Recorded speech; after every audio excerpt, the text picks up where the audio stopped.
Olá, tudo bem com vocês? Eu sou a Inês Goldberg e neste vídeo vamos falar sobre os mecanismos de defesa que sustentam a teoria das posições. Vamos entender melhor sobre os mecanismos? Klein sugeriu que, desde a primeira infância, as crianças adotam vários mecanismos de defesa psíquica para proteger seu ego contra a ansiedade que é despertada por suas próprias fantasias destrutivas. E esses intensos sentimentos destrutivos originam-se de ansiedades sádicas orais em relação ao seio. O seio temido e destrutivo de um lado e o seio satisfatório e útil do outro. Para controlar essas ansiedades, os bebês usam vários mecanismos de defesa psíquica, como introjeção, projeção, cisão e identificação projetiva. Vamos falar sobre a introjeção para Melanie Klein. O que significa introjeção? Significa simplesmente que os bebês fantasiam, levando para o corpo essas percepções e experiências que tiveram com o objeto externo. A começar com a primeira alimentação do bebê, quando há uma tentativa de incorporar o seio da mãe ao corpo do bebê, ao próprio corpo. E quando objetos perigosos são introjetados, eles se tornam perseguidores internos, capazes de aterrorizar a criança e deixar resíduos assustadores que podem ser expressos em sonhos. E o bebê, ele introjeta coisas boas para se proteger contra a ansiedade. Introjeta coisas ruins para obter controle sobre elas. Então, assim, podemos entender que os objetos introjetados não são representações precisas do objeto real, mas são coloridos de fantasias infantis. Fantasia que a mãe está sempre presente, sente que a mãe está sempre dentro do seu corpo. A mãe verdadeira não está perpetuamente presente, mas os bebês a devoram na fantasia, para que ela se torne um objeto interno constante deles. Então, assim, na introjeção, coloca-se o que é externo para o interno. Por exemplo, introjeta-se o sentimento do outro como se fosse meu. O outro não gosta do próprio corpo. E ao falar, eu introjeto aquela crítica como se fosse minha e passo também a detestar o meu corpo. Então a introjeção, ela tem a ver com levar para dentro algo que está fora, apropriando-se de verdade, internalizando qualidades, sentimentos, emoções e outras coisas que vêm de fora, de outras pessoas para dentro de si. Como é que funciona isso, por exemplo, num set analítico? Então, a gente percebe que algumas crianças pegam coisas positivas ou negativas dos pais como se fossem delas e reproduzem no brincar e futuramente nas relações afetivas adultas. Então, assim, o bebê, ele projeta no seio sentimentos bons e maus.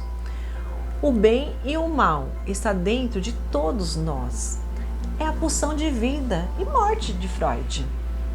Um adulto que fala mal do outro e quem recebe essa informação introjeta como se fosse realidade dela e passa a assumir essa posição, essa identidade e conduta como se fosse dela.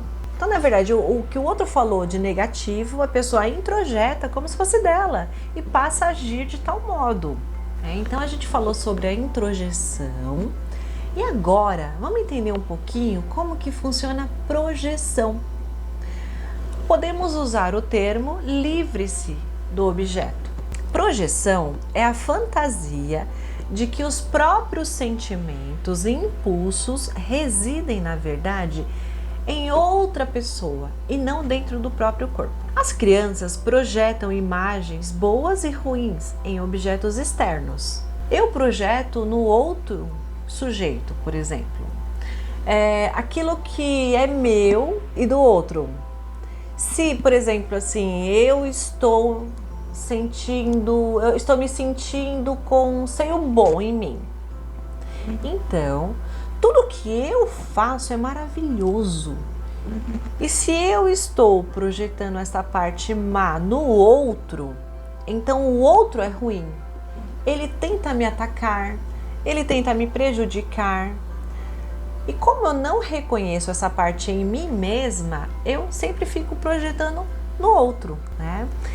Então, assim, as pessoas também podem projetar, além de coisas ruins, coisas boas também, bons impulsos.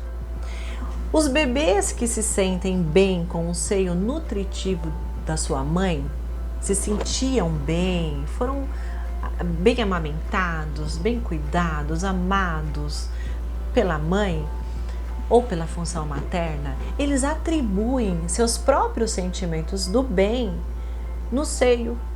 E imagina que o seio é bom.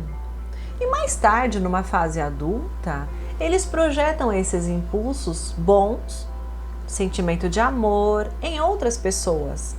E se convencem de que o outro também o ama. Então, assim, a gente entendeu um pouquinho como funciona a introjeção e a projeção. Agora, vamos entender melhor um pouco sobre a cisão? Então, os bebês só podem administrar os aspectos bons e ruins de si próprios e dos objetos externos, dividindo-os, isto é, separando os impulsos incompatíveis. Então, assim, os bebês, eles desenvolvem uma imagem do eu bom e do eu mal, que os habilita a lidar com os impulsos prazerosos e destrutivos em relação aos objetos externos. Então, assim, o bebê ele fragmenta a realidade em seio bom e seio mal, onde tudo é dividido, tudo é relativamente bom ou mal. Por exemplo, o vilão e o mocinho, a bruxa e a princesa, o pai bom e o pai mau. E se eu estou cindindo, fragmentando uma parte, automaticamente eu estou negando a outra.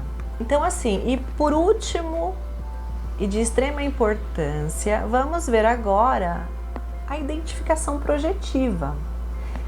O que significa identificação projetiva? É colocar no outro sentimentos do qual eu não dou conta de conhecer na realidade como meu, por ser extremamente doloroso. Então eu coloco no outro como se esse sentimento que é meu fosse dele. Como, por exemplo, pessoas que não acreditam em si mesmas acabam projetando no outro que quem não acredita nela é o outro. Por exemplo, no ambiente de trabalho, a pessoa que sempre fica falando que o chefe não valoriza o trabalho dela, não acredita nela. Então, quando na verdade é a pessoa que não acredita no próprio desempenho no trabalho e projeta no chefe. Então, assim, como é muito cruel e dolorido olhar para dentro e assumir os sentimentos. É muito dolorido. As deficiências, as frustrações. E na tentativa de amenizar essa dor interna, acabamos projetando no outro o que é nosso. E essa projeção acaba caindo em cima de relacionamentos, amizades, família, etc. E assim, onde podemos perceber, através desse tipo de verbalização, o outro me machuca, me desagrada, o outro não gosta de mim, não me aceita como sou e acaba tendo um ciclo destrutivo de amizade, né? Então é isso, pessoal. A gente falou nesse vídeo sobre os mecanismos de defesa que sustentam a teoria das posições. Espero que tenham gostado. Aguardo vocês no próximo vídeo. Muito obrigada!